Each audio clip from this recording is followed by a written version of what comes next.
여러분 안녕하십니까? 전자신문 웨비나 전문 방송 올쇼TV 김희순입니다. 기업에서 클라우드 환경은 선택이 아닌 필수가 됐습니다.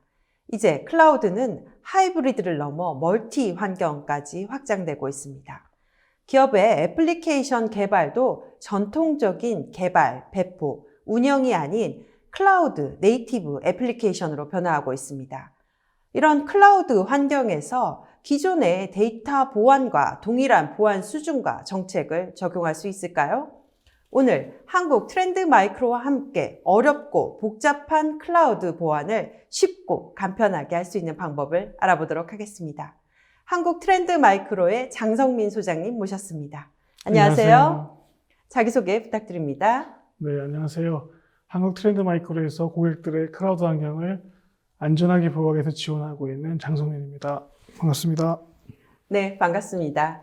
오늘 발표는 약 40분간 이어집니다. 저희가 발표하는 동안 궁금하신 내용에 대해서 질문 주시면 답변해 드리도록 하겠습니다. 설문조사도 진행 중입니다. 질문과 설문에 참여해 주신 분들께 소정의 상품도 보내드리고 있으니 많은 참여 부탁드립니다. 그럼 지금부터 어렵고 복잡한 클라우드 보안을 해결하는 방법에 대해서 알아보도록 하겠습니다. 소장님, 이제 정말 클라우드를 안 쓰는 기업이 없을 것 같은데요. 특히 네. 코로나19로 인해서 더 많은 기업들이 클라우드를 사용하기 시작했습니다. 네, 이런 기업들이 고민하는 보안 문제 어떤 것들이 있을까요? 네, 말씀하신 것처럼 이제 클라우드 환경이 기업에 거의 모두 사용하게 되면서 이제 가장 큰 문제점이 하나가 이제 인프라가 상당히 커졌다라고 하는 거죠. 그러니까 저희가 폭발이라는 말을 좀 써긴 했는데 클라우드 서비스들도 계속해서 증가하고 있고, 그 다음에 그런 기존의 이제 데이터 센터뿐만 아니라 이제 하이브리드 또는 멀티 클라우드 환경으로 해서 클라우드 인프라가 상당히 커지는 그런 상태가 됐었죠. 그리고 또 이제 아무래도 인프라가 늘어나고 클라우드 환경이 되다 보니까 그거에서 관련된 팀들이 상당히 많아지게 됩니다. 개발팀부터 뭐 운영, 그 다음에 SOC 팀까지 다 클라우드에 대한 고려를 해야 되는 거고요. 그런 부분까지도 포함이 되겠죠. 그 다음에 이제 고객들이 아무래도 이제 클라우드를 쓰다 보고 최근 고객분들의 요구사항이 상당히 신속하게 대응을 해야 되잖아요. 그렇죠. 네, 그러다 보니까 전통적인 그런 개발 방법으로는 고객의 그런 요구사항을 빨리 맞출 수가 없는 거죠. 그러다 보니까 아무래도 이제 개발과 운영을 동시에 할 수 있는 데브옵스라는 것을 채택하게 됐고, 그러다 보니까 이제 그런 데브옵스들이 사용하는 방법으로 클라우드 환경에 맞는 서비스를 이용하는 그런 애플리케이션들이 또 늘어나게 되는 것이고요. 그런 이제 애플리케이션들의 가장 큰 장점은 이제 개발하고 배포가 상당히 빠르다는 게 있고, 그 다음에 이제 수정이라든가 이런 것들 장애 대응도 상당히 빠르고요. 그 다음에 어떤 그런 확장성도 상당히 고려해서 쓸 수 있는 그런 애플리케이션 개발이 되다 보니까 기존의 보안으로 할 수 있는 방법은 지원할 수 없다라고 하는 문제가 발생하는 거죠. 네. 그러다 보니까 클라우드 환경에 맞고 클라우드 환경에서 실행되는 애플리케이션 보안 이슈들이 발생할 거고요. 그러다 보니 기존의 데이터 센터에서 가지고 있던 어떤 그런 보안 컴플라이언스들, 규정들을 클라우드 환경에도 동일하게 적용하는 그런 이슈들도 또 발생할 수밖에 없는 그런 상황이라 볼 수 있습니다. 그러다 보니 기존 데이터 센터는 저희가 뭐 전통적인 방식으로 방화벽, IPS, 뭐 웹방화벽 이런 것들을 잘 보호를 하고 계셨잖아요. 잘 경계를 보호하고 있었죠. 그렇죠. 네. 근데 이제 인프라가 확장이 되고 위치가 또 리전이라고 보통 얘기를 하는데 많이 퍼지다 보니까 아무래도 새로운 공격들에 대한 그런 어떤 그런 벡터들이 일어나게 되는 것이고요. 그리고 사용하지 않던 애플리케이션이나 툴들, 운영체제들을 쓰다 보니 그런 것들에 대한 공격에 대한 취약점에 대한 문제점도 발생할 수 있게 되는 거죠. 그러다 보니 이런 클라우드 보안을 하겠다고 하는 솔루션들이 상당히 많이 나와 있습니다. 그렇죠. 네. 네. 그러다 보니 고객분들은 인프라도 커지고 애플리케이션의 배포 방법, 운영도 달라지고 그렇다고 해서 보안 안 할 수도 없고 컴플라이언스는 그대로 적용을 해야 되고 그러다 보니 또 엄청 많은 보안 솔루션이 있고 그러니까 어떻게 손을 대야 될지도 모르겠는 거죠. 어디서부터 네. 해야 될지 모르는 상황인데 네. 그러면 이렇게 요즘에 또 클라우드 환경을 많이 쓰게 됐고 하는데 클라우드에 대한 보안 고려 없이 가신 분들도 사실 많이 계신 상황인데 네, 클라우드 맞습니다. 전환을 하려는 기업들 보안 어떤 걸 고려해야 되는지 한 번씩 짚고 넘어가 보죠. 그러시죠. 그래서 지금 그 전환을 하기 위해서 고려한 사항을 이제 세 가지로 크게 말씀드릴 수 있는데, 네. 예, 첫 번째는 이제 클라우드 환경, 뭐 프라이빗 클라우드도 마찬가지고 멀티 클라우드, 하이브리드 클라우드도 마찬가지인데요. 첫 번째가 이제 클라우드 마이그레이션이죠. 기존의 데이터 센터, 물리적 머신이나 가상 환경에 있던 것들을 클라우드 환경화할 때 발생되는 그런 이슈들이 있습니다. 그러다 보니 멀티 클라우드나 하이브리드 클라우드에서 어떤 가시성을 확보한다든가, 그리고 애플리케이션에 대한 어떤 배포라든가 이런 것들, 운영 관리, 이런 것들이 기존의 데이터 센터하고 좀 다르게 다양한 환경에서 지원될 수 있어야 된다고 하는 것이 이제 클라우드 마이그레이션에서 어떻게 보면 인프라에 대한 보안을 조금 더 집중해야 되는데, 네. 그런 인프라에 대한 보안이 확장이 됐다고 볼 수 있는 것이죠. 클라우드 환경까지 확장될 수 있다고 볼 수 있고요.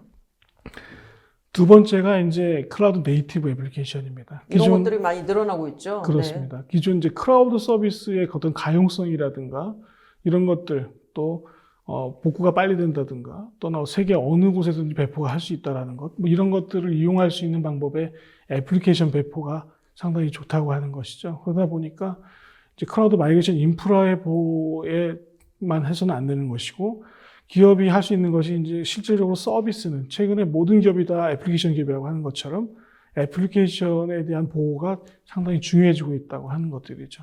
최근에는 이런 인프라 자체도 코드로 이제 배포할 수 있는 뭐 AC 이런 것들이 나오고 있기 그렇죠. 때문에 네. 그런 이제 클라우드 네이티브 애플리케이션에 대한 보호 부분이 상당히 포함되는 거죠. 그러다 보니 이제 데브옵스라고 하는 데브옵스가 상당히 많은 뜻을 포함하죠. 어떤 뭐 문화라고도 하고 뭐 어떤 그 아키텍처라고도 하고 얘기를 하는데 그냥 네. 단순하게 생각하시면 쉬운 게 그냥 개발과 운영을 동시에 하는 그렇죠. 프로세스를 예전엔 개발 따로 운영 네, 따로 했었는데 맞습니다. 이걸 동시에 네. 하게 되는 게 데브옵스죠. 그러다 보니 이런 데브옵스를 지원하는 많은 또 새로운 툴들이 나와 있습니다. 네. 지금 밑에 보시는 것처럼 뭐 기트허브라든가 젠킨스, 뭐 앤서블, 뭐 셰프 이런 것들 상당히 많은 툴들이 나오게 됩니다. 그러다 보니 이런 툴들 자체에 대한 취약점도 또 고려를 해야 되는 그렇죠. 것이고, 또 해커들이 네. 이런 것들을 노리고 있더라고요. 맞습니다. 네. 네, 그런 것도 포함되게 되는 거죠.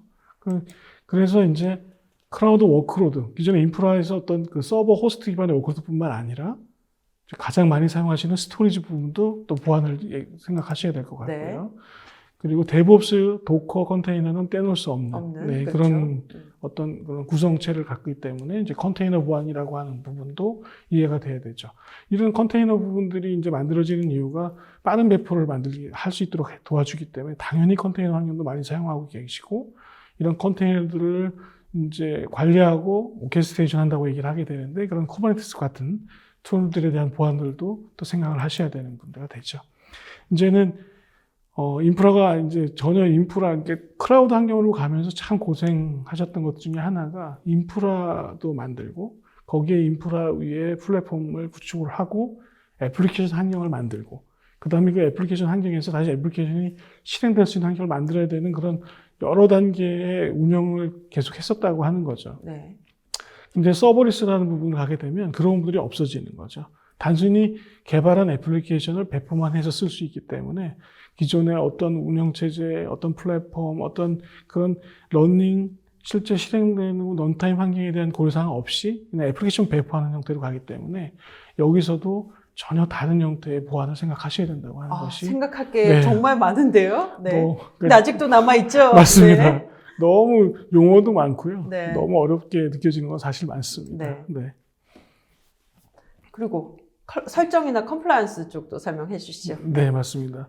그러니까 이제 멀티 하이브리드 클라우드로 가면서 이제 큰 문제점이 하나가 클라우드의 보안 사고들이 어떻게 보면 이런 설정의 오류로 인해서 발생하는 일들이 많이 발생을 하고 있습니다. 어떻게 보면 되게 어처구니 없는 사고잖아요. 네, 그렇죠? 맞습니다. 네. 워낙 복잡하다 보니 또 여러 팀들이 관여하다 보니 이 설정에 대해서 잘못하면 이제 설정에 대한 오류를 발생할 수 있게 되는 것이고, 애플리케이션 개발자가 또 개발을 하다가 어떤 실수로 이제 또 오픈될 수 있는 정보들이 네. 발생할 수 있고, 또는 키 정보들도 나갈 수도 있고, 뭐 이런 형태의 그런 설정 오류들이 많이 발생할 수 있다고 할 수 있는 것들이죠. 그래서 이제 여러 팀들이 이제 클라우드에 대한 것들을 관련하다 보니 이제 뭐 혁신센터라는 것을 만들어서 공동의 작업을 할 수 있도록 서로 공동체를 만들고 진행을 하거나 서로 이제 협업할 수 있는 형태로 가게 되는데, 거기서도 멀티 클라우드로 가면서 아무래도 이제 전체 클라우드 인프라에 대한 또 애플리케이션에 대한 가시성을 확보하기가 너무 힘들죠. 그리고 아무래도 클라우드 환경으로 가면서 사용한 만큼만 또 비용을 제출해야 되다 그렇죠. 보니 이런 그 멀티 클라우드, 하이브리드 클라우드 환경에서 이 복잡한 서비스들과 애플리케이션 인프라들에 대한 또 밑에서 실행되고 있는 데이터베이스라든가 네트워크에 대한 이런 전체에 대한 또 이런 그 비용 관리 측면도 한눈에 볼 수 있는 게 참 어렵다고 하는 부분들이 네. 있게 되는 거죠. 그래서 이제 이렇게 세 가지를 놓게 볼 수가 있고요. 이제 이 세 가지를 조금 더 지금도 복잡하지만 좀 한 번씩 이렇게 한 단계로 볼 수 있도록 말씀드리겠습니다. 네, 그럼 첫 번째 클라우드 마이그레이션을 할 때 나타나는 보안 이슈를 점검해 보도록 하겠습니다. 네.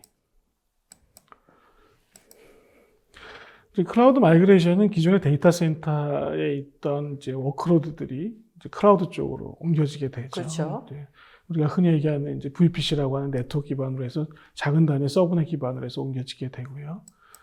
근데 이제 여기서 보게 되면은 제일 큰 문제가 기존의 데이터 센터뿐만 아니라 이제 하이브리드 멀티 클라우드로 가면서 기존 데이터 센터에서 유지했던 보안을 어떻게 진행할 것인가. 기존의 보안 네. 센터도 또 일부 사용하고 있잖아요. 기존 네, 데이터 맞습니다. 센터도요. 네. 네. 그러니까 전체적으로 다 옮겨가는 경우는 거의 없고 이제 일부 정도 옮기게 되고 이제 최근에 멀티 클라우드가 또 많이 이제 쓰고 계시는 이유 중에 하나는 각각 이제 퍼블릭 클라우드 프로바이더들이 아주 특성화된 서비스들이 있죠. 서비스들이 있기 때문에 그 서비스들을 꼭 사용할 수밖에 없기 때문에 이제 멀티 클라우드가 또 되게 됩니다. 네, 그리고 아무래도. 또 네. 그 작년이었나요? 재작년이요? 벌써 그렇게 됐는데 큰 장애 사건이 한 번 있었잖아요. 네, 맞습니다. 그런 그 것도 뒤로 있고요. 또 네. 멀티 클라우드가 붐이 된 것 같던데요. 네, 맞습니다. 그리고 또 국내에 또 많은 이제 퍼블릭 클라우드 벤더들이 이제 그 국내 리전도 또 만들고 네, 또 그렇게 하고 네, 있죠. 맞습니다. 그래서 이제 기존 데이터 센터뿐만 아니라 전체적인 보안에 대한 것을 확장을 좀 해야 되고요. 밑에 보시는 것처럼 기존 보안 프로세스가 이제 진화도 해야 된다고 말씀드릴 수 있지만 가장 큰 것이 이제 가시성 확보죠. 보안에 대한 가시성을 확보하고 동일한 수준의 보안을 적용하는 것, 전체 워크로드에 대해서 그 부분이 중요하고요. 물론 당연히 보안이 클라우드로 이전하고 클라우드를 사용할 수 있는데 성능적인 문제가 있으면 안 되겠죠. 그래서 좀 더 구체적으로 이제 공격을 좀 보시게 되면은 물론 악성 코드는 뭐 클라우드 당연한 당연히 거죠. 있고요. 당연히 있는 네. 거고요. 그리고 이제 퍼블릭 클라우드 같은 경우에는 아무래도 이제 책임 공유 모델을 통해서 사용하는 고객이 책임져야 되는 부분들이 있잖아요. 취약점 부분, 가장 큰 부분이 취약점이죠. 네. 그리고 처음에 말씀하신 것처럼 새로운 서비스, 새로운 툴들, 또 오픈소스 툴들이 상당히 많기 때문에 그거에 대한 어떤 그런 패치 문제, 제로데이 취약점 문제들이 또 상당히 크고 있고요. 그리고 잘못하면 이제 클라우드를 그냥 쓰시고 방치만 하게 되면 저희 클라우드 자체가 또 CNC 서버로 이용될 수도 있고, 네, 해커가 나의 네, 자원을 맞습니다. 또 이용하게 되는군요. 네, 그런 경우도 있게 되고. 그럼 다른 사람한테 피해를 입히는 우리가 네. 그런 역할을 하게 되는 거네요. 네, 맞습니다. 네. 그런 부분까지 또 포함이 될 수 있어서 상당히 좀 어려운 부분이라고 볼 수 있습니다. 기존 데이터 센터하고 좀 많이 다르게 되는 네. 그런 부분이죠. 네. 그러면 아까도 두 번째로 설명해 주신 클라우드 네이티브 애플리케이션에서 나타나는 보안 문제들 살펴보도록 하겠습니다. 네. 클라우드 네이티브 애플리케이션은 뭐 뒤에서도 잠깐 언급하겠지만 아무래도 이제 애플리케이션의 개발 방법이 좀 달라진 거죠. 그 가용성을 극대화할 수 있는 그런 클라우드 서비스들을 사용할 수 있도록 애플리케이션이 개발이 바뀌는 거고요. 그리고 이제 고객의 그 요구사항을 빨리 대응하기 위해서 개발에 대한 속도 또는 어떤 그런 장애 처리라든가 확장이라든가 이런 것들에 대한 것들이 조금 더 유연하게 될 수 있는 형태의 애플리케이션이 개발되죠. 그래서 이제 도커 컨테이너를 데브옵스라는 것으로 떼어놓을 수 없는 그런 환경이 될 수 있고요.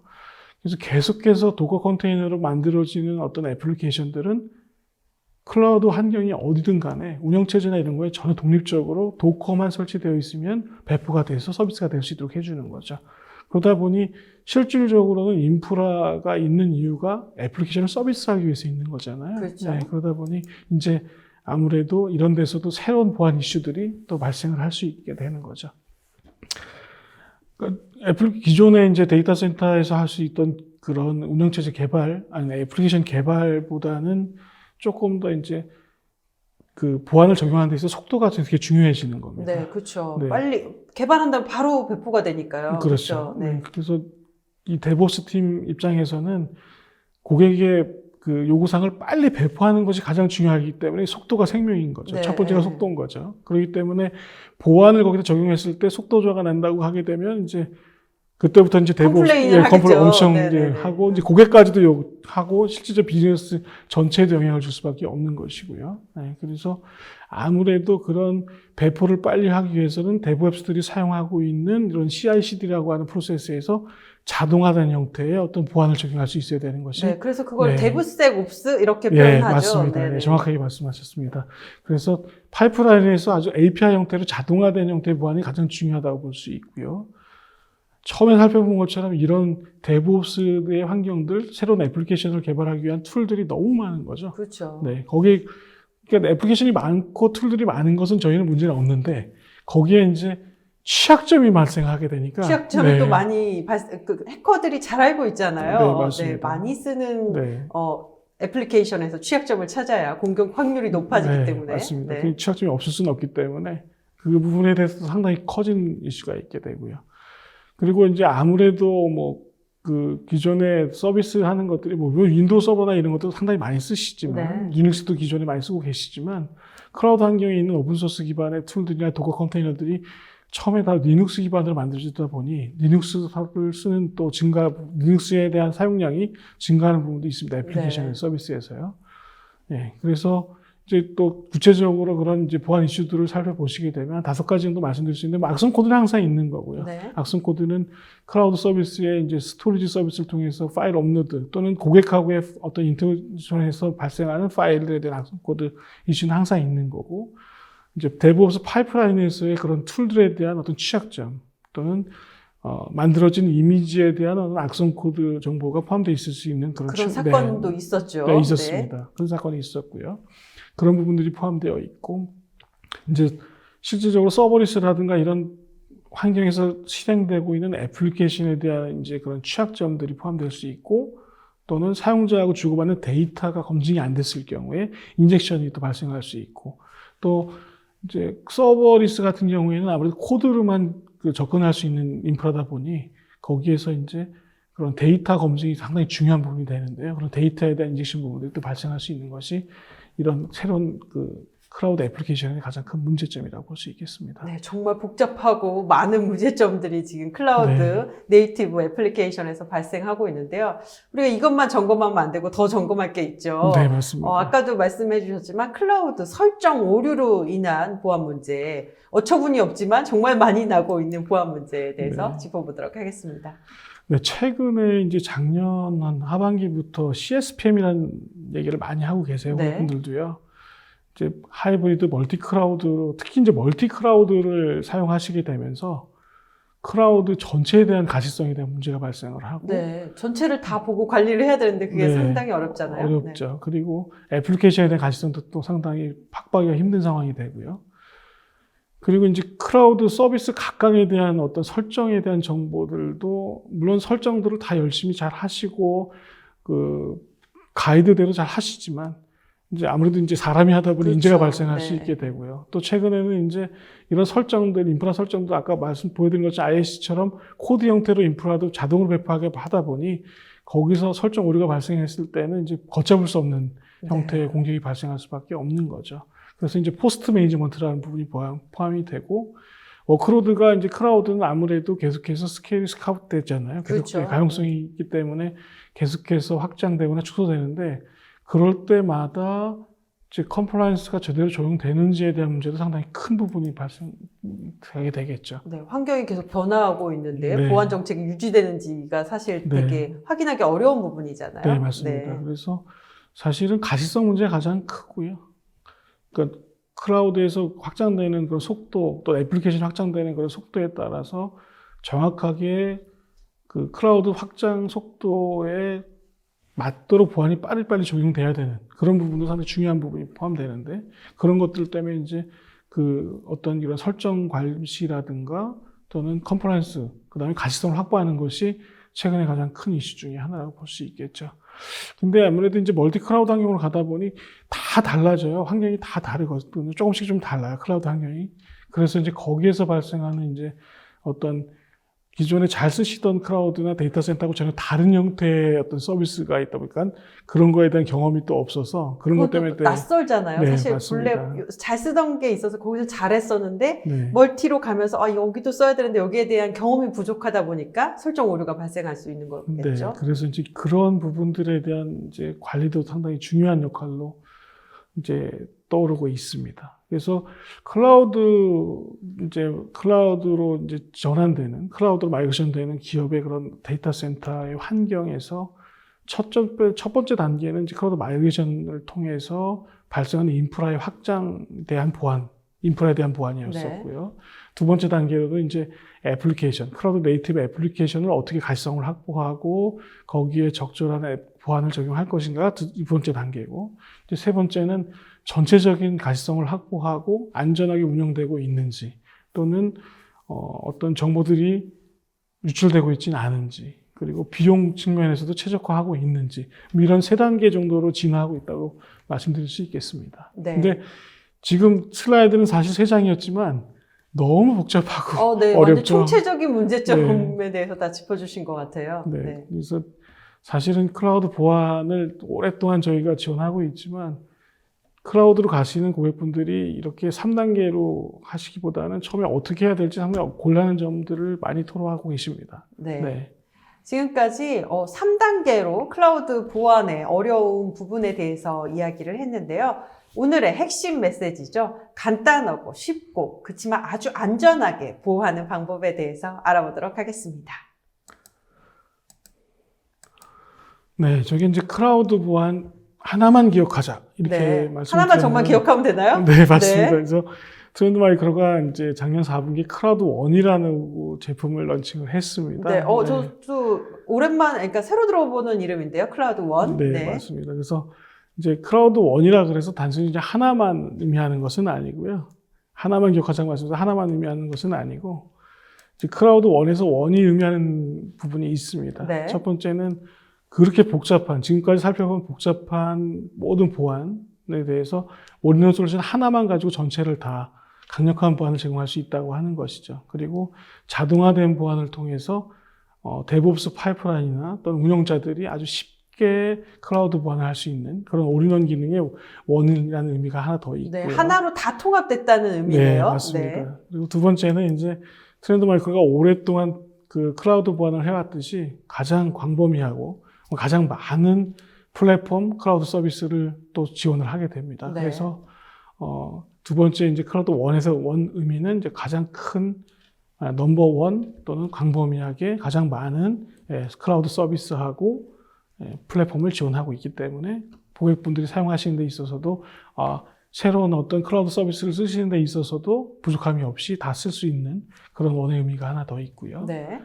세 번째 원의 의미는 글로벌 넘버원, 마켓 쉐어 1위라고 하는 클라우드 솔루션이라고 말씀드릴 수 있겠습니다. 뒤에서 좀 자세히 말씀드리겠지만 트렌드 마이크로가 클라우드 보안을 가장 처음으로 시작을 했고 순서적으로 지금 해왔고요. 지금도 모든 이제 그 마켓에서 이제 글로벌 넘버원을 달리고 있는 솔루션이라고 말씀드릴 수 있어서 클라우드 원의 의미를 이렇게 세 가지로 정의할 수 있겠습니다. 네. 네. 클라우드 원에 대해서 조금 더 그럼 자세하게 하나씩 짚어보도록 하겠습니다. 네. 클라우드는 이제 복잡한, 앞에서 살펴본 게 그렇게 복잡한 그런 구성도라기보다는 단순하고 쉽다라는 의미에서 이게 간단한 형태의 마크를 만들었습니다. 네. 네, 이렇게 만들어서 저희가 하나의 솔루션에서 6가지 기능을 제공할 수 있도록 제공해 드리고요. 네. 그래서 아주 유연하게 데브옵스 파이프라인과 클라우드 환경에 적용이 되고, 물론 모든 기능들이 다 API화되어 있어서 API 형태로 자동화가 가능하고요. 그리고 세 단계의 복잡한 보안 프로세스에서 저희가 올인원으로 전체 6가지 기능을 통해서 하나의 보안 솔루션으로 전체 클라우드의 3가지 단계의 보안을 적용할 수 있는 그런 클라우드원 보안 솔루션이 되겠습니다. 그래서 참 어려운 클라우드 보안을 좀 쉽게 하려고 했던 것이 저희가 단순하고 그러면서도 강력한 보안 솔루션을 제공하기 했던 것이 이제 클라우드 원의 컨셉이라고 보시면 될 것 같습니다. 구체적으로 6가지 기능이 있게 되는데요. 네. 하나하나씩 그치. 살펴보도록 하겠습니다. 네. 네. 첫 번째는 워크로드 시큐리티 부분이네요. 네. 클라우드 원 워크로드 시큐리티는요, 잘 아실 겁니다. 저희가 클라우드 워크로드라는 얘기를 하게 될 때 가장 많이 듣는 용어가 CWPP라고 하는 클라우드 워크로드 프로텍션 프로파일이라고 하는 얘기를 많이 하게 됩니다. 근데 그 CWPP에서 트렌드 마이크로가 한 7, 8년 동안 가장 글로벌하게 가장 마켓을 가장 크게 갖고 있었던 딥 시큐리티라는 제품이었죠. 네, 딥 시큐리티가 이것으로 들어가는 건가요? 네, 맞습니다. 네. 그래서 기존의 클라우드 워크로드에서 가장 강력한 보안을 제공했고, 고객분들이 가장 많이 사용하시는, 국내에도 뭐 300여 개 고객사가 사용하고 계시는 딥 시큐리티라는 이름이 이제 클라우드 워크로드 시큐리티라는 이름으로 변경이 됐고요. 네. 그래서 기존에 이제 온프라미스 같은 경우에는 딥 시큐리티라는 이름을 계속해서 사용하시고, 네. 클라우드 형태에서 전체 SaaS 형태의 클라우드 전체 보안 솔루션을 사용하시든지 클라우드 워크로드라는 이름으로 저희가 제공을 하고 있습니다. 네, 이거는 완전히 그럼 다시 클라우드 네이티브한 서비스로 만드신 거네요. 네, 맞습니다. 네. 기존의 딥시큐리티 자체도 클라우드 네이티브 형태로 API 형태로 다 구현이 가능했었는데 네, 네. 조금 더 이제 강화된 그런 보안 솔루션이라고 보시면 되겠습니다. 그래서 말씀드린 것처럼 딥시큐리티의 가장 큰 장점은 첫 번째가 강력한 보안 기능도 있었지만 두 번째가 가장 많은 클라우드 서비스하고 플랫폼을 지원하는 그런 네. 솔루션이었습니다.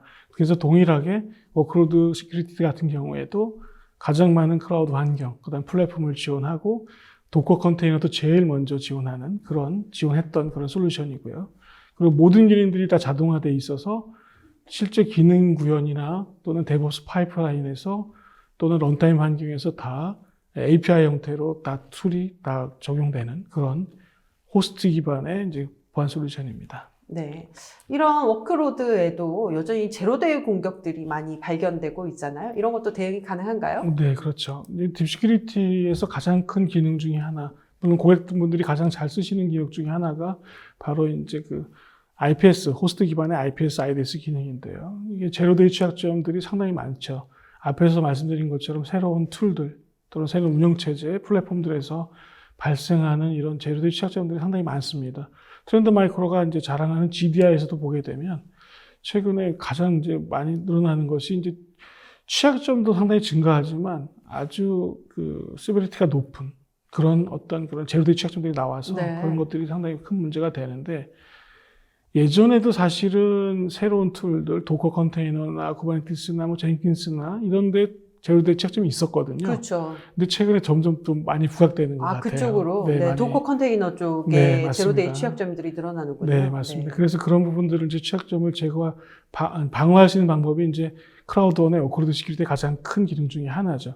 제로데이 취약점의 가장 큰 문제가 뭐냐면 패치가 언제 나올지 모른다라고 하는 거예요. 그렇죠. 그러니까 네. 이제 제로데이인 거죠. 네, 맞습니다. 그래서 그러면 패치가 나왔을 경우에 패치가 나오지 않은 경우에 우리가 쓰고 있는 서비스 또는 사용하는 툴들에서 제로데이 취약점이 나오게 되면 이 서비스를 중단해야 되나? 방법이 없잖아요. 현업에서 그렇게 한다 그러면 난리가 나는데요. 보안 그렇죠. 관계자들한테. 그렇죠. 네, 네. 난리가 나겠죠. 서비스를 할 수 없기 때문에. 그리고 또 이 패치를 적용하기 위해서는 일단 서비스를 중단해야 되는 또 문제가 발생을 하잖아요. 네, 맞아요. 네, 그래서 트렌드 마이크로 이제 워크로드 시큐리티에서 가장 큰 기능 중에 하나가 가상 패치라는 기능이죠. 제로데이 취약점이 발생을 하게 되면, 물론 GDI에서 저희가 또 발견을 하게 되죠. 네. 발생하게 되면 그 제로데이 취약점에 대한 어떤 공격 익스플로it이 나오기 전에 그 취약점을 방어할 수 있는 룰을 배포하게 되는 네. 거죠. 그래서 룰이 배포되면 워크로드 시큐리티가 배포된 룰을 설정을 하게 되면 패치하고 동일한 효과를 갖게 되는 가상의 거죠. 패치가 된 거나 그렇죠. 마찬가지죠. 네. 그 벤더에서 실제 패치가 나오기 전에. 그렇죠. 근데 그런 것들도 자동으로 다 가상 패치가 적용이 되고 나중에 혹시나 이제 서비스를 중단하시고 패치를 적용할 때는 자동으로 또 그 룰이 이제 빠지게 되는 네. 성능에 문제가 없도록 해주는 뭐 네, 이런 네. 기능까지 포함되어 있는 것이 이제 많은 고객분들 가장 많이 쓰시는 이제 기능 중에 하나. 워크로드의 기능이었고 딥시큐리티의 기능이었죠. 네. 네. 지금 아까도 말씀하신 클라우드에서 가장 많이 쓰는 도커와 컨테이너 보호가 강하다고 말씀하셨는데 그거 좀 더 설명해 주시죠. 네. 최근에 이제 호스트 쪽, 워크로드 쪽에서 호스트들을 보통 도커 컨테이너를 쓰실 때는 이런 형태의 구성을 갖게 됩니다. 운영체제 OS가 있게 되고, 그 다음에 이제 쿠버네티스라고 해서 도커를 오케스트레이션 하는 툴이, 레이어가 생기게 되고, 거기에 도커 엔진이 들어가고, 각각의 애플리케이션들이 이제 빠르게 배포되고, 삭제되고, 뭐 확장하고 이렇게 되겠죠. 그러다 보니 이런 도커 호스트에 대한 전체적인 보호가 필요한 거죠. 기존의 호스트뿐만 아니라. 딥시큐리티가 참 처음에 이제 그 딥시큐리티가 저희가 자연스럽게 또 얘기했었던 것이 도커 컨테이너 환경을 지원하는 유일한 첫 번째 보안 솔루션이었거든요. 네. 그래서 워크로드 시큐리티도 당연히 워크로드 시큐리티 같은 경우도 도커 호스트 전체의 풀스택을 보호할 수 있도록 만들어졌고요. 그래서 이 뒷장에서 조금 더 자세하게 설명을 드리겠습니다. 네. 일단 워크로드 시큐리티가 딥시큐리티의 6가지 기능 중에서 이제 2가지 기능의 컨테이너 환경에서 2가지 기능을 제공할 수 있습니다. 그러니까 안티머레어 기능하고 IPS 기능을 제공을 했었죠. 버추얼 패치 기능을요. 근데 아무래도 이제 도커라고 하는 것이 커널을 공유해서 쓰다 보니 거기서 발생하는 안티머레어든가 또 흘러다니는 트래픽에 관련된 IPS 버추얼 패치 기능은 문제가 없었죠. 근데 도커 컨테이너 환경도 아무래도 좀 폐쇄된 공간이고 IoT된 환경이다 보니 전체 기능을 제공하는 데는 아직까지 좀 한계가 좀 있긴 해요. 물론 저희가 계속해서 지원하려고 노력을 하고 있지만 제약은 좀 있습니다. 그런데 이제 이런 도커 컨테이너 풀 스택에서 실질적으로 무결성도 되게 중요하거든요. 네. 그러니까 컨테이너 이미지에 대한 무결성 또는 오케스트레이션하는 쿠버네티스의 무결성, 전체 파일에 대한 무결성들을 제공하는 것도 상당히 중요하고요. 그리고 컨테이너 간에 예전에 VM 간에 공격이 있었던 것처럼 컨테이너 간의 트래픽이 발생을 해서 컨테이너 간의 어떤 공격이 이루어지는 것도 탐지하는 것이 중요하거든요. 그래서 이제 컨테이너까지 보안 기능을 확장을 하고요, 호스트에서. 그리고 이제 컨테이너 간의 트래픽까지도 저희가 인스펙션 할 수 있는 기능까지 포함되어 있는 것이 이제 워크로드 시큐리티의 가장 큰 기능이라고 보시면 되겠습니다. 네. 아까 말씀하신 대로 뭐 지금 국내 기업들도 마찬가지지만 AWS도 쓰고 애저도 쓰고 또 VM웨어 뭐 하이퍼V 이런 것 많이 쓰고 있고 또 심지어 국내 클라우드 서비스도 쓰고 있단 말이에요. 이렇게 클라우드 서비스가 정말 많은데요. 이런 거 하나 클라우드 원으로 다 보호할 수 있는 건가요? 네, 그렇죠. 처음에 클라우드 원의 의미를 말씀드린 것처럼 두 번째 의미가 가장 광범위하고 많은 넘버원 서비스를 지원한다 이렇게 말씀을 드렸었잖아요. 그것처럼 딥시큐리티와 마찬가지로 클라우드원 워크로드 시큐리티 같은 경우에는 가장 많은 플랫폼, 가장 많은 클라우드 서비스를 지원하는 솔루션이 되겠습니다. 그리고 처음에 말씀드린 것처럼 리눅스 사용량이 많아지고 있는데 그런 리눅스 워크로드에 대해서 리눅스 커널들을 가장 많이 지원하는 그런 솔루션이라고 보시면 되겠습니다. 네. 이제 두 번째 부분인 컨테이너 시큐리티에 대해서 조금 더 자세하게 설명 부탁드립니다. 네. 클라우드원 컨테이너 시큐리티 같은 경우에는 이제 아무래도 컨테이너화된 애플리케이션들이 상당히 많아지고 그렇죠. 최근에 상당히 많아지고 있기 때문에 기존 레거시에서 운영하시던 애플리케이션들도 클라우드 환경을 쓰시면서 컨테이너화하고 있잖아요. 다 바뀌고 있는 그런 추세라고 보시면 될 것 같아요. 그래서 런타임도 상당히 중요하지만 데브옵스 파이프라인에서 개발자들이 계속해서 생성하고 있고 빌드하고 있는 그 컨테이너를 사전에 먼저 점검을 좀 해보자라고 하는 거죠. 그래서 점검을 하고 안전한 컨테이너만 배포하도록 만들겠다는 거죠. 근데 이제 이것이 속도가 생명인 데브옵스 파이프라인에서 속도에 대한 어떤 그런 방해를 하면 안 되잖아요. 그럼 개발자들이 난리가 나죠. 그래서 데브옵스 파이프라인에서 좀 더 속도를 보장하면서 API 레벨을 자동으로 스캔해서 안전한 것들만 배포하고 안전하지 않은 것들은 수정해서 배포할 수 있도록 가이드하는 뭐 이런 솔루션이라고 보시면 될 것 같고요. 아주 개발자하고 운영팀에 정말 필요한 솔루션인 것 같은데요. 서비스죠. 맞습니다. 좀 더 자세하게 컨테이너 시큐리티 설명해 주시죠. 네. 그래서 보통 이제 커밋 빌드, 레지스트 이제 푸시, 뭐 디플로이 이렇게 얘기를 하게 되는데 파이프라인을 데브옵스 파이프라인을요. 거기서 이제 배포 이미지 자체가 이제 포함되어 있는 이미지 자체에 어떤 악성 코드가 포함될 수도 있고요. 또는 어떤 취약점이 포함될 수도 있고. 만약에 그게 런타임으로 갔을 때 그걸 이용한 제로데이 취약점이 나왔을 때 하려고 하는 것들이 이제 어려움이 발생할 수 있는 거죠. 그럴 때 서비스를 내려서 다시 배포하는 그런 프로세스를 가는 것보다는 이미 개발 파이프라인에서 여러 가지 검사를 통해서 안전한 것만 배포할 수도 만들어주겠다고 하는 것이고, 계속해서 이제 컨테이너들, 이 배포 파이프라인이라고 하는 것이 어떤 한 단계를 지나서 그 다음 단계 넘어가는 것이 아니라 Q 형태로 계속해서 이루어지는 프로세스거든요. 네. 그러다 보니 이제 자동화된 프로세스가 상당히 중요한 거죠. 그래서 자동화된 형태로 컨테이너를 계속해서 스캔하는데 이제 글로벌 인텔리전스를 실시간으로 반영을 해서 네. 할 수 있도록 해주기 때문에 최신 어떤 취약점 악성 코드 정보 또는 이제 사내에 중요한 정보도 나가면 안 되잖아요. 그렇죠. 네, 컴플라이언스를 체크하는 부분들, 뭐 이런 부분들이 다 포함되어 있어야 되고, 단순하게 그냥 코드 한 줄 형태로 사용할 수 있어야 된다고 하는 것이 가장 큰 부분이죠. 네. 그래서 한 단계, 데보스 파이프라인에서 한 단계 넘어갈 때 뭐 한 3초가 걸렸는데, 이 스캔하는 것 때문에 뭐 20초가 걸리면 이렇게 되면 안 되거든요. 그러면은 네. 이것 때문에 못 해먹겠다 이런 식으로 그렇죠. 할 실제 텐데요. 완료는 다 됐지만 배포는 언제 될지 모르는 게 있으면 그렇죠. 문제가 네. 있죠. 그래서 거의 3초 됐다 그러면 뭐 3.5초에 스캔이 되는 그런 형태로까지 그 돼요. 0.5초 안에 보안적인 모든 사안을 다 체크해줘야 되는 거예요. 그렇죠. 네, 그런 형태로 갈 수 있는 것이 이제 가장 요구 사항이고요. 그런 네. 것들을 맞출 수 있는 것이 이제 컨테이너 시큐리티죠. 네. 그래서 뭐 어렵게 말씀 안 드리고 싶은데 조금 좀 어렵게 보여드리면, 네.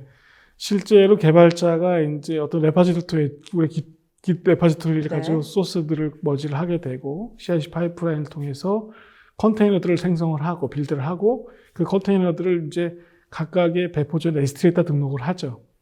그런 다음에 디플로이를 하게 되는데, 그런 다음에 이제 말씀드린 것처럼 도커가 어디 설치되어 있든 간에 문제 없이 배포가 되거나, 또는 서버리스 컨테이너만 쓰는 데서는 그냥 배포가 되게 되죠. 네. 그래서 사전에 그렇게 빠르게 스캔을 하지만 밑에처럼 다양한 것들을 다 스캔을 하는 6가지 단계를 네. 거치네요. 네, 맞습니다. 그래서 오픈소스 취약점 스캔도 포함되어 있고요. 컴플라이언스 검사도 하게 되고, 최근에 이제 뭐 샌드박스 기술 때문에 많이 유명해진 야라 형태의 네. 어떤 IOC 기반도 저희가 또 할 수 있는 그것이 바로 컨테이너 시큐리티의 가장 큰 장점입니다. 개발 단계에 있는 듯 없는 듯 싹 지나가지만 네, 다 할 수 맞습니다. 있게 하는. 그래서 좀 안전한 것만 배포해보자. 이렇게 지원할 수 있는 것이, 그러니까 소위 말씀드리면 클라우드 네이티브 애플리케이션을 개발할 때 개발 단계에서부터 보안성을 좀 체크해보자 하는 것이 이제 컨테이너 시큐리티의 가장 큰 목적입니다. 네. 네. 그러면 클라우드 원의 3번째 기능인 애플리케이션 시큐리티에 대해서 알아보도록 하겠습니다. 네. 애플리케이션 시큐리티가 저희가 이제 준비했던 이유 중에 하나가 서버리스 환경이라고 하는 부분이에요. 물론 클라우드 네이티브 애플리케이션이 서버리스 환경으로 가는 그런 지금 상태에 있지만, 서버리스 환경으로 가게 되는 이유 중에 가장 큰 이유가 말씀드린 것처럼 운영에 대한 부담인 거죠. 플랫폼에. 그렇죠. 네. 그래서 애플리케이션이 실행될 수 있는 런타임만 있으면 되기 때문에 고객분들이 많이 사용하시고 이제 앞으로 계속 증가될 거라고 생각이 듭니다. 네. 그러다 보니 이제 그런 애플리케이션이라고 하는 것은 기존의 인프라처럼 워크로드가 설치되는, 워크로드 시큐리티가 설치되는 어떤 호스트가 있는 것도 아니고, 뭐, 저희가 접근할 수 있는 방법이 없어요. 없죠. 그냥 개발자가 개발한 파이프라인에서 개발된 것들이 그냥 바로 실행 환경으로 가버리는 거죠. 근데 그 애플리케이션에 문제가 있으면 이제 심각해지는 거죠. 거기에 이제 보안성에 어떤 문제가 생기면은 해결할 방법이 없습니다. 네. 방법이 코드를 통해서만 접근할 수 있는 환경이기 때문에 그런 부분들을 이제 커버하기 위한 것이 이제 바로 애플리케이션 시큐리티라고 보시면 되겠습니다. 클라우드 네이티브 애플리케이션은 뭐 계속해서 지금 말씀드렸지만, 이제 IAC라고 하는 코드 기반 템플릿을 쓰고, 애플리케이션도 컨테이너로 만들어지는 것도 있지만, 이제 펑션 형태로 만들어지는 거죠. 그래서 실제 인프라는 어디 있는지 모르지만, 그거 실행되는 것이 이제 애플리케이션이죠. 그럼 애플리케이션 가장 중요한 것은 뭐냐면, 이제 이런 3가지 형태의 문제점이 발생할 수 있는 거죠. 그쪽 애플리케이션에 대한 방어는 어떻게 할 것인가 하는 부분이에요. 그래서 애플리케이션의 어떤 취약점들이나 또는 어떤 홀이 발생했을 때 그거에 대해서 이제 어떻게 공격을 했을 때 어떻게 방어할 것인가 하는 문제가 발생하죠. 그러다 보니 이제 개발자들하거나 또는 데브옵스 운영자들에게 어떤 간단한 형태의 검증할 수 있는 코드를 드리는 거죠. 한 2줄 정도 되는, 네. 3레인 정도 되는 코드를 드려서 개발 시에 어떤 함수를 만들었거나 기능을 구현하실 때 실제 거기에 서로 왔다 갔다 하고 흘러가는 데이터가 안전한지 또는 내 코드에 취약점이 없는지를 검색할 수 있는 형태의 어떤 그런 인베디된 코드를 드리는 것이고요. 그걸 통해서 실행될 때 이제 어떤 그 실행 때 취약점이라든가 또는 앱을 사용하실 때 어떤 함수라든가 펑션을 콜할 때 거기에 불법적인 콜, 허락되지 않은 콜이 발생한다든가, 예. 그러니까 다른 방법을 쓰는 거죠. 우회 방법이라든가. 그리고 그 탐지할 수 있는 방법들이 여러 가지가 있겠지만 사용자 데이터에 대한 검증이 가장 중요하잖아요. 인젝션에서. 뭐 그런 부분들에 대한 것들이 필요하겠죠. 그러다 보니까 그런 것들에 대해서 코드 레벨에서 다 점검을 하고 코드 레벨에서 대응할 수 있어서 이제 실제 런타임 시에서 애플리케이션에 실행되는 단순히 그냥 애플리케이션이 런닝되고 있는 것이 아니라 사용자랑 어떤 행위를 하면서 주고받는 인터랙션을 하면서 거기에서 흘러다니는 데이터까지 다 가시성을 확보하고 거기에 불법적인 어떤 데이터라든가 불법적인 어떤 애플리케이션 콜이라든가 이런 것들까지 또 확인할 수 있는 부분까지 포함되어 있는 것이 이제 뭐 코드 수준의 대응이라고 하게 되는데 그런 것까지 포함되어 있는 것이 이제 애플리케이션 시큐리티의 가장 큰 특징이고요. 물론 저희가 이제 당연히 말씀드린 것처럼 저희 애플리케이션 시큐리티에서 데이터 쪽에는 악성 코드 검증은 뭐 당연한 거겠죠. 네. 그런 형태로 되어 있고 이런 것들이 다 API 형태로 구현되어 있어서 API 형태로 데브옵스 환경에서 또 가용하고 또 개발자들도 코드 레벨로 가능한 것들이 바로 애플리케이션 시큐리티라고 됩니다. 네. 근데 복잡해 보이죠, 사실은. 복잡해 네, 보이죠. 근데 어떻게 실제로 간단하게 할 수 있나요? 한번 네, 보여주실까요? 네, 간단하게 되죠. 아주 설치가 또 간단하고요. 그냥 명령어 한 줄로 설치가 됩니다. 개발자 라인에서. 그리고 바로 액티브트 하고, 그 다음에 실행도 하게 되고, 컴퓨터에 바로 런이 됩니다. 네. 그래서 세 단계를 거치게 되는데, 보통 탐지 교정 보호인데, 네. 이렇게 단순히 인스톨하고 디플로이하고 설정하게 되면, 이제 바로 탐지가 돼요. 네. 탐지된 화면들을 실시간에 보실 수 있어요. 그러니까 실제 애플리케이션은 어디 있는지 몰라요, 지금. 어디서 실행되고 있는지 모르겠으나, 그 애플리케이션 포함되어 있는 세 단계 설치를 통해서 애플리케이션에서 발생하는 이벤트들이 벌써 나오게 있는 거죠. 그래서 거기서 문제가 있다고 하게 되면 오른쪽처럼 이렇게 5가지 인젝션이라든가 원격 명령 실행이다 이런 형태의 공격들이 이루어지게 되면 바로 그게 탐지가 되는 거고요. 네. 이게 정말로 정확하게 악성인지 아닌지 판가름할 수 있도록 교정할 수 있는 가이드까지 드리는 거예요. 교정 바로. 가이드도요? 네. 네. 지금 저희가 앞에서 보신 것처럼 그냥 세 라인으로 실행을 했거든요. 네. 실행이 되고요.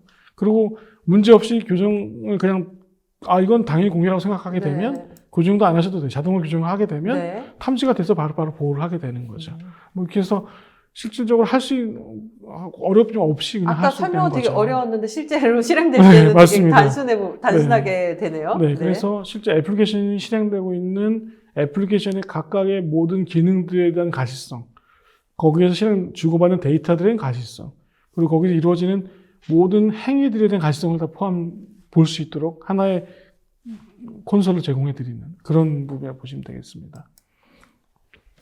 그래서 애플리케이션 시큐리티는 뭐 다양한 이제 컨테이너 환경, 서버리스 환경에서 취약점들에 대한 대응을 할 수 있도록 만들어졌고요. 컨테이너 시큐리티 데브옵스 라인에서 컨테이너 시큐리티가 성능, 속도에 문제가 있는 것처럼 이것도 애플리케이션에 인베디드 하기 때문에 어떤 성능적 이슈가 있으면 되지 않잖아요. 그렇죠. 네, 그리고 또 설치하는 데 있어서도 좀 오버헤드가 있으면 안 되겠죠. 이제 그런 부분들까지 다 해결해서 개발자 입장에서는 내가 이게 보안을 적용하는 코드야? 이 정도까지 생각할 필요도 없다는 거죠. 그냥 단순히 한두 줄 형태로 이제 저희 본사에서 말씀하신 개발자들이 얘기할 때는 2초면 된다고 얘기를 하는데요. 그러는데 2초면 된다고 얘기하는데 그래서 2초만 걸린다고 보시면 될 것 같고 서버리스 상에서 적용할 수 있다고 되는 거죠. 또 한 가지 장점은 이제 클라우드 애플리케이션이 상당히 많은 언어로 개발이 되잖아요. 그렇죠. 네, 그래서 저희도 개발자들이 쓰시는 모든 언어들을 제공하려고 하고 있습니다. 네. 지금 클라우드 1에서 3가지 기능에 대해서 설명을 해주셨어요. 우리가 앞으로 3가지가 더 남았는데 설명하다 보니까 시간이 되게 오래 갔는데요. 네. 이번에는 네 번째 스토리지에 있는 파일 보호가 되게 중요하잖아요. 여기 사고도 많이 발생하고 있는데 스토리지 보호 방법에 대해서 알려주시죠. 네, 클라우드 서비스를 이용하시는 고객들이 가장 좋아하시는 서비스 중에 하나입니다. 그렇죠. 네, 오브젝트 스토리지라고 하는 건데 이 오브젝트 스토리지를 많이 사용하시다 보면 이제 이 오브젝트 스토리지를 가지고 또 고객한테 어떤 파일을 또 제공하는 서비스를 사용하시거든요. 그랬을 때 잘못하면 악성 코드가 포함되어 있는 또 악의적인 어떤 URL이 포함되어 있는 파일이 공유될까봐 하는 이제 컨설팅들을 많이 갖고 계셔서 사실은 딥시큐리티를 국내에 많이 지원하면서도 많은 요구사항을 받았던 그런 기능 중에 하나입니다. 네. 네. 가장 유명한 서비스 있죠. S3, 뭐 네. 블랍, 뭐 클라우드 스토리지 이렇게 되는데 여기서 이런 서비스의 악성 코드를 검사를 하게 되는 거죠. 그래서 조금 더 말씀을 드리면 이제 실질적으로 스토리지 서비스를 사용하고 계실 때 그 스토리지 서비스에 대해서 실시간으로 스캔을 하는 기능을 가지고 있다고 보시면 될 것 같아요. 네. 그래서 안전한 파일들만 기업의 고객들한테만 서비스 될 수 있고 또는 내부에서 공유될 때도 안전한 파일들만 공유될 수 있도록 해주는 거죠. 가장 중요한 거는 서비스를 통해서 나중에 다운스트림까지 가게 되잖아요. 그 다운로드 받는 분들이 많아지는데 거기까지 이제 보호할 수 있는 그런 기능을 제공할 수 있고 다 API 형태로 되어 있기 때문에 모든 클라우드원이 다 API 형태로 되어 있죠. 네. 그래서 파이프라인에서도 구현이 가능하게 되죠. 애플리케이션 개발할 때요. 네. 지금 파일, 스토리지 시큐리티까지 알아봤는데요. 이제 설정 관리, 아까도 많이 얘기해 주셨는데 이걸 조금 더 간편하게 할 수 있는 방법도 알려주시죠. 네. 이제 컨포미티라는 이름입니다. 지금 지금까지 이름들은 다 좀 명시적이고 그렇죠. 네. 컨포미티라는 이름인데 사실은 이 컨포미티는 저희가 작년 하반기에 인수를 했습니다. 네. 이 회사를 인수를 했고요. 호주 회사인데요. 근데 이 컨포미티는 CSPM에서 가장 좀 넘버원 회사 중에 하나였습니다. 네. 그래서 작년에 이 컨포미티 하나로 가지고 AWS의 가장 파트너. 테크니컬 파트너 상도 받은 그런 네. 회사였습니다. 그래서 CSPM이라고 하는 부분에서 이제 멀티 클라우드 환경 전체에 대한 설정이라든가 그리고 컴플라이언스 관리 그리고 비용 관리까지 포함되어 있는 게 이제 컨포미티 기능이라고 보시면 되겠습니다. 네, 보안을 넘어 비용까지 관리해 주는 건데요. 네, 맞습니다. 구체적인 기능 설명해 주시죠. 네. 이제 제일 중요한 것이 퍼블릭 클라우드나 클라우드에서는 서비스들이 너무 많이 늘어나죠. 그렇죠. 네, 근데 그 서비스들을 어떻게 써야 될지는 서비스를 제공하는 업체들만 아시겠죠. 그래서 이제 서비스 제공하는 업체들이 이 서비스는 어떻게 써야 된다는 가이드를 내놓게 되세요. 네. 근데 실질적으로 기업이 그걸 사용하시다 보면 그 가이드대로 사용 못하는 경우가 상당히 많아지죠. 다 읽기도 힘들 것 같은데요. 네, 사용하지 못하는 경우가 많아지고 그렇게 하다 보니 거기서 설정 오류가 발생할 수 있는 부분이 그렇죠. 많죠. 네. 네, 그래서 이 트렌드 마이크로 클라우드 컨포미티 같은 경우는 이제 많은 서비스들에 대한 어떤 그런 웰 아키텍트 가이드를 갖고 있는 거죠. 네. 그래서 그 가이드대로 설정이 제대로 되어 있는지 한번 그걸 쭉 스캔해 주는 네, 건가요? 실시간으로 스캔을 네, 해주게 네, 되는 네. 거죠. 그래서 스캔을 하게 되고 다양한 서비스들을 지원할 수 있도록 해주는 거죠. 그래서 뭐 현재는 AWS 애저만 가능하게 되어 있는데 네. 70개 이상 서비스, 물론 AWS가 한 60개, 뭐 애저가 한 20개 정도 되는 서비스들을 네. 하고 있고 실제 그런 룰들을 한 600개 정도 갖고서 스캔을 계속해서 실시간으로 해주게 되는 거죠. 네. 물론 당연히 컴플라이언스 중에는 당연하죠. 컴플라이언스도 뭐 유명한 국제적인 컴플라이언스뿐만 아니라 사용자 디파인 할 수 있는 컴플라이언스 제공해서 국내 컴플라이언스까지도 지원할 수 있도록 되어 있죠. 네, GDPR도 가능하네요. 네, 맞습니다. 그렇게 지원할 수 있도록 되어 있고 그렇게 잘못되어 있는 것들을 자동으로 교정해 주는 기능도 있고 아니면 자동으로 교정하게 되면 클라우드가 설정이 잘못돼서 오류가 날 수도 있잖아요. 네. 그래서 교정을 가이드를 단계별로 드리는 기능도 포함되어 있고 하게 되는 거죠. 네.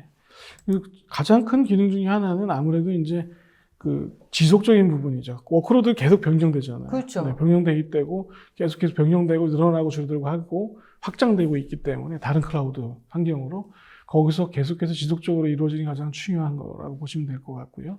거기서 발생하는 어떤 취약점이라든가 보안적인 이슈들을 계속해서 실시간으로 보여준다고 하게 되면 그 부분이 가장 크고 근데 클라우드가 너무 커지니까 어떻게 어디를 해야 될지 모르겠으나 정확하게 찝어서 여기는 이런 식으로 교정을 하면 되를 실시간으로 또 알람을 주게 되는 네, 거죠. 네. 네, 그런 부분들이 이제 컨포미티의 가장 큰 기능이라고 보시면 될 것 같습니다.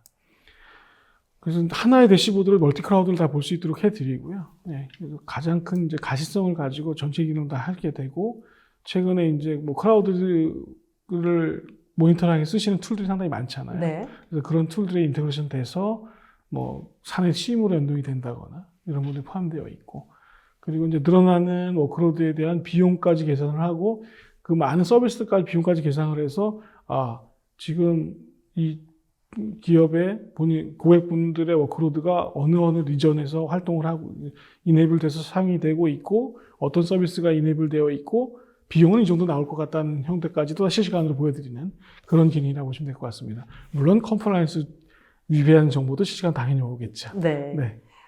컨퍼미티에 대해서 알아봤는데 이제 마지막 기능이죠. 클라우드에서도 네트워크 보호가 아주 중요합니다. 네트워크 시큐리티는 어떻게 해야 되나요? 네, 트렌드 마이크로가 이제 GDI라는 연구 센터를 통해서 제로데이 취약점을 가장 많이 발견합니다. 네. 앞에서 말씀드린 것처럼요.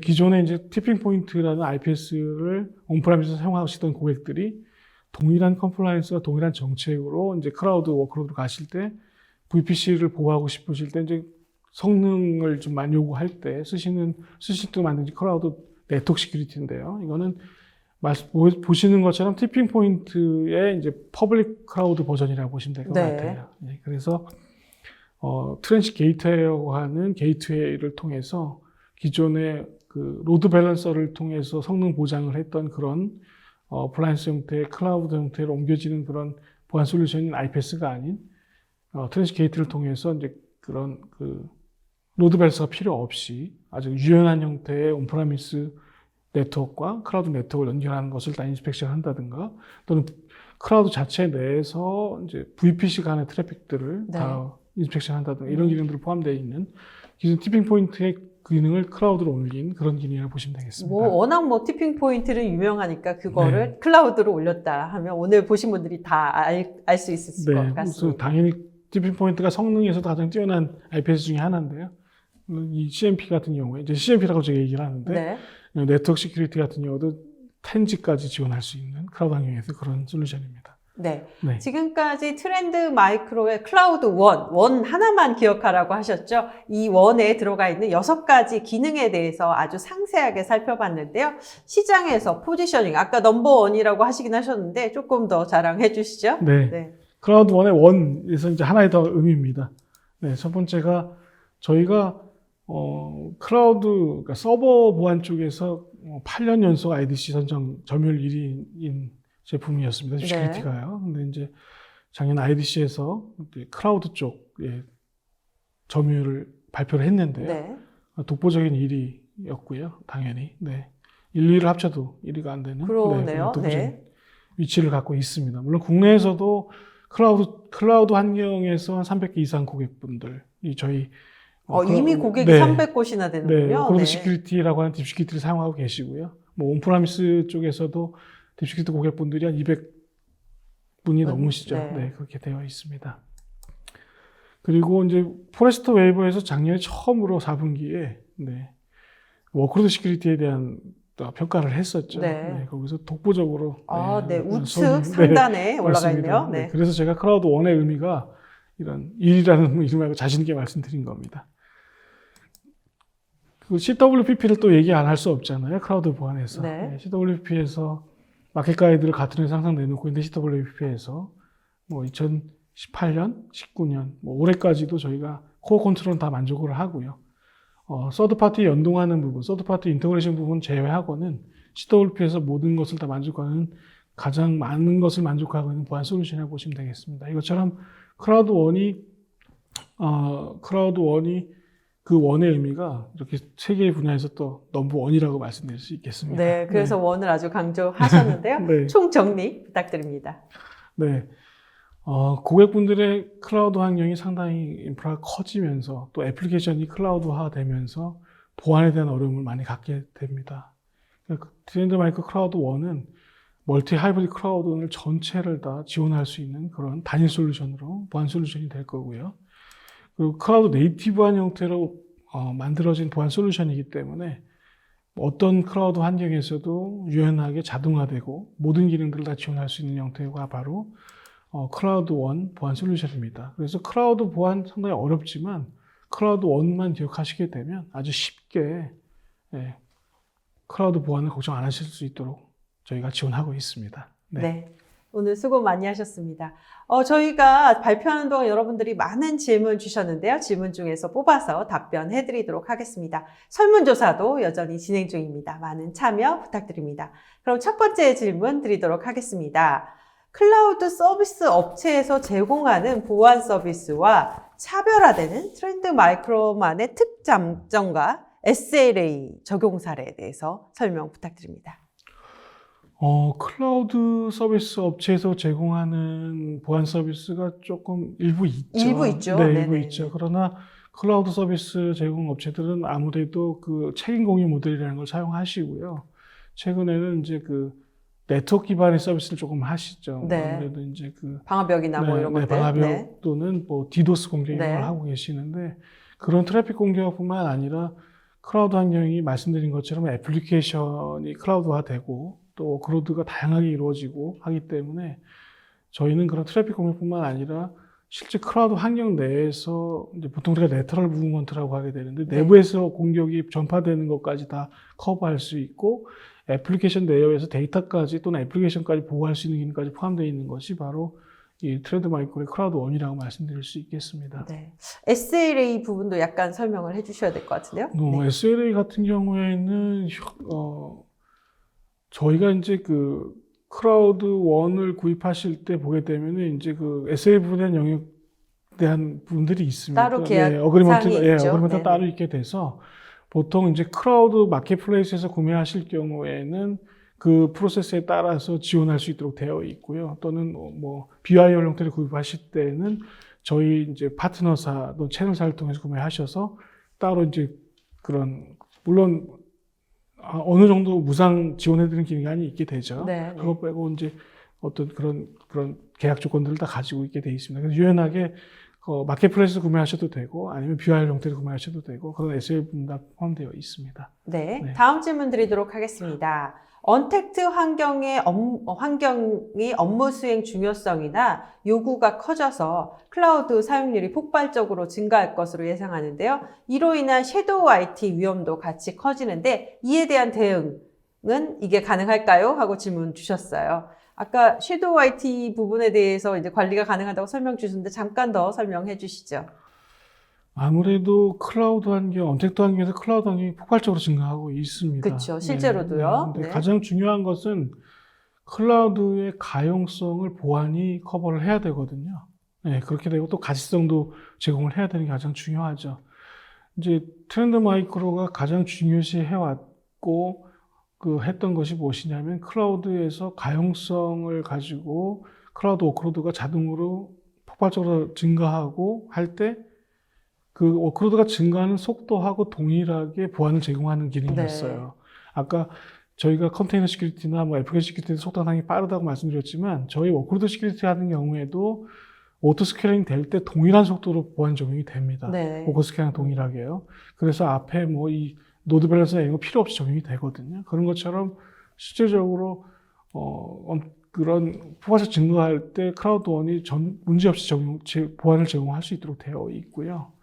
아무래도 가시성 확보가 제일 중요하죠. 멀티 클라우드 환경에서 가시성 되게 중요하잖아요. 그렇죠. 네. 그래서 클라우드 원 같은 경우에는 워크로드뿐만 아니라 애플리케이션 또 데이터까지도 가시성을 확보할 수 있는 기능까지 제공해드리고 있습니다. 네. 네. 다음 질문 드리도록 하겠습니다. 클라우드에서 데브옵스를 준비 중입니다. 트렌드 마이크로 클라우드 보안은 데브 소스에 대한 보안 확인도 가능한가요? 소스 코드 보안이라고 하는 보안 솔루션 분야가 따로 있잖아요. 아, 네네. 네, 그쵸? 따로 있게 되죠. 근데 저희는 그 소스 레벨 보안까지 보는 것은 아니고, 네, 네. 아니고 특별히 컨테이너 이미지 자체에 대한 스캐닝을 하게 되고요. 거기 포함되어 있는 라이브러리의 취약점이라든가 뭐 이런 것들을 보는 부분이 네. 포함되어 있다고 보시면 될 것 같아요. 조금 약간 방향이 다른. 약간 다르네요. 그러면 다르겠죠. 취약한 소스 코드에 대한 보안은 본래 다른 네, 제품들이 다른 있는 제품들이 상황이죠. 많습니다. 그리고 네. 그 부분은 감안하셔야 네, 될 것 맞습니다. 같습니다. 오늘 소장님 수고 많이 하셨는데요. 마지막으로 소감 한 말씀 부탁드립니다. 네, 맞습니다. 클라우드 보안 상당히 어렵다고 생각하시는데요. 아닙니다. 한 가지만 기억하시면 되는데 클라우드 원만 기억하시면 됩니다.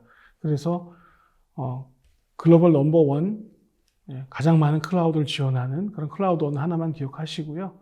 클라우드에 문제가 있으시다고 하게 되면 언제든지 연락을 주시면 저희가 달려가서 최대한 도와드리도록 이렇게 하겠습니다. 감사합니다.